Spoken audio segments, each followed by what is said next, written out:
जे लोक आम्हाला भिकारी म्हणतात कदाचित ते विसरले की 2019 मध्ये कटोरा घेऊन कुठे गेले तुम्ही? काँग्रेस आणि NCP.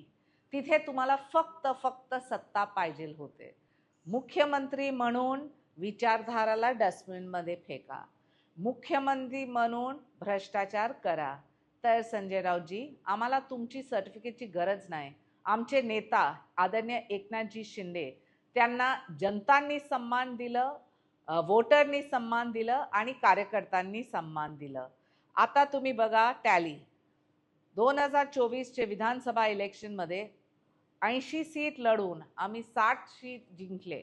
आता स्थानिक स्वराजमध्ये बघा तर 2017मध्ये जे निकाल होते तिथे 27 पण महापौर नव्हते शिवसेनाचे. आज आहे डबलपेक्षा जास्त. तर हे जे टायटल आहे भिकारीचा, आम्ही नक्कीच उभाटा सेनाला देऊ.